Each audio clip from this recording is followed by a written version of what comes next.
we also have to face what's happening on this earth, which remains divided and at war in the Middle East because of choices made by President Donald Trump without consulting the Congress of the American public, in a war that he increasingly is trying to wind down or get out of.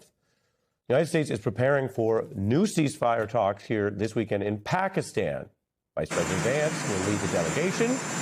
He is on a kind of a MAGA tightrope. He's been voicing opposition to the war for weeks, according to leaks in the New York Times and other outlets that make you wonder, in that tight, usually national security protected circle, who is it that keeps wanting everyone to know that if this war doesn't work out so well or is already unpopular, J.D. Vance was against it? Well, the Times doesn't reveal its sources. You'd have to just be an expert at politics to ask the question, cui bono? But there are people clearly pushing the message that J.D. Vance will help get us peace and didn't like this war to begin with. Some articles say it's the highest stakes assignment of his career. And you saw he was just boarding there. Here's what he said before getting on Air Force Two. We're looking forward to the negotiation. I think it's going to be positive. We'll, of course, see. As the President of the United States said, if the Iranians are willing to negotiate in good faith, we're certainly willing to extend the open hand. If they're going to try to play us, then they're going to find that the negotiating team is not that receptive. So we're going to try to have a positive negotiation. The President has gave us some pretty clear guidelines. That's pretty standard talk, really. If you're a diplomat or a senior government official, nobody's going to say they want to be played, of course. You have to go out and do these meetings. For the United States, the problem really isn't Vance's. It's been President Trump, the buck stops with him, waging this war without clear objectives. Indeed, if we had objectives that were clearly stated, such as completely disarming Iran, we haven't achieved them. If we had objectives about the energy markets, obviously we're worse than where we started. And so without knowing what the United States actually needs or wants to get out of this war in order to leave the war on a policy level does put everybody in a tough spot. Trump's saying there's a reset, but he's also loading up ships with the best ammo, the best weapons ever made, better than what we did previously. He goes on to say, if we don't have a deal, we'll be using those weapons. Trump also told the New York Post that they will ramp up attacks as needed. This continues what has been widely derided as a kind of erratic set of messages from the president. When you look at the oil market and the choke point at the Strait of Hormuz, it's mostly closed under Iran's leadership this week. We have a time lapse of the last day, which gives you a quick summary of how few ships are making it through. In normal times, before Trump started this war, you'd see up to 100 a day. Here you have just a couple there dotting around. That's courtesy of a traffic site that monitors the energy markets. Oil prices are high.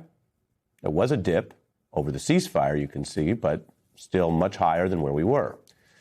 And that is raising prices on Americans. We're now at a 2-year inflation high. Remember, that was the very issue Trump campaigned on against Biden, who had his own inflation problems, but now we've got wars of choice, policies the president could do or not do that are stoking the high prices. We're also seeing consumer confidence crash to its lowest point ever. This is actually below COVID. Buckle up. These are some weak numbers. Consumers are being stressed by higher energy prices. The President of the United States ran on this idea that he was going to lower inflation in the United States. And between the war and tariffs, we are not there. Another very extremely low level on expectations. First true picture of what the conflict has done to the inflation story here in the United States. Inflation rose to 3.3% in March, the hottest reading in 2 years. Gas prices are up. All prices are up under inflation. The oil markets are roiled. You don't have to be a Mideast expert to see that, broadly speaking, the American consumer, with this crashing confidence, is in a worse place than before the war began. That doesn't mean nothing has been achieved. There are folks who think that Iran got away with too much for too long. It is considered a kind of a pariah among many of its Gulf state neighbors. If you had a popularity contest, Iran would be one of the least popular countries and regimes. It's the same regime. Trump hasn't changed that in the modern world that we live in. But that doesn't mean that this war, the way that Trump has waged it, is helping the United States interests, the United States public, or even our regional allies. I want to bring in Max Boot, Senior Fellow for National Security Studies, Council on Foreign Relations, Washington Post columnist. a veteran of so many of these debates, and you're not pure dove, at least over the course of your decades, right? You're not a pacifist. And I think you're not known as a pacifist. And you and others would speak clearly about what is wrong with Iran. I want to be careful to give that nuance. There's a lot wrong with that government. But the policy question always comes back to how is this policy working? Your view of that today as we go into the talks this weekend under Trump. Well, I mean, you're right, Ari. We shouldn't lose sight of the fact that it's an evil, awful regime in Iran that slaughtered tens of thousands of its own protesters earlier this year. So, this is a regime that we want to see him lose this war. But unfortunately, I don't see him losing the war right now. They have no doubt suffered major damage. No question about that. They've lost a lot of military resources. They've lost a lot of economic resources.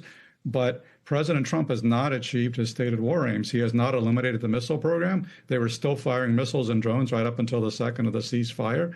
He has not eliminated the nuclear program. They still have nearly 1,000 pounds of enriched uranium, which the U.S. has not gotten out of the country. He has not ended the regime in spite of his ludicrous attempts to claim that regime change has already occurred, when in fact what's happened is there have been some personnel changes at the top, but it's the same regime. And now what's really galling and upsetting is that as a result of this war, Iran has basically closed down the Strait of Hormuz. The Strait of Hormuz, which is the waterway through which 20% of the world's oil passes, it was wide open when this war began. And now it's basically closed, except the ships that the Iranians want to see passing through there. And President Trump is remarkably cavalier about something which is a disaster for the global economy. He's basically saying, oh, well, it'll open up naturally. He's not perturbed that he said that the ceasefire, which they announced this week, was predicated on Iran allowing free and full passage of shipping through the Strait of Hormuz. Clearly, that hasn't happened. And no, yet, it's not true.